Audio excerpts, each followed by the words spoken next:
কি খবর ভাই, কেমন আছো? হ্যাঁ ভালো, তোমার খবর বলো ভাই। আচ্ছা তো ভাই তোমাকে একটা প্রশ্ন করবো, উত্তর দিবা? না এমন কোন জিনিস আছে কি মেয়েরা চিৎ করে ফেলে দেয় আবার ঘুষে মুষে উঠে যায়? পারবে না? আচ্ছা একবার চেষ্টা তো করে দেখো, চেষ্টা করে দেখো। এমন কোন এমন কোন কাজ আছে কি মেয়েরা চিৎ করে ফেলে দেয় আবার ঘুষে মুষে উঠে যায়?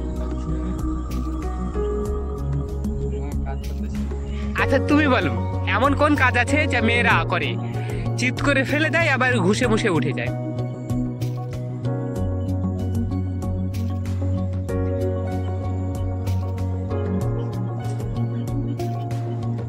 আচ্ছা ঠিক আছে, এর মানে হচ্ছে পাটা। ওই যে পাটা চিৎ করে ফেলে দেয়, আবার বাটে তখন ঘুষে, বাটা যখন হয়ে যায় ঘুষে মুষে উঠে যায়।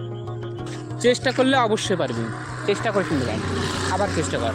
এবার এমন কোন জিনিস আছে বছরে আসে মাসে যায়, রাতে খায় দিনে শুকায়, কি হবে? আর 5-6 মাস পরে কিন্তু আসবে আমাদের সে উৎসব,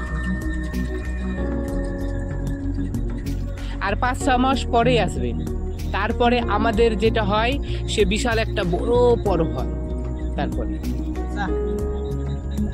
জালসা তো 2-3 মাস পরেই হবে। জালসা তো যখন করতে পারি, যখনই করতে পারো, তোমার ইচ্ছা। আবার বলছি, এমন কোন জিনিস আছে বছরে আসে মাসে যায়, রাতে খায় দিনে শুকায়, কি হবে? একটু বলো কি হবে? মাশাআল্লাহ, উত্তর সঠিক।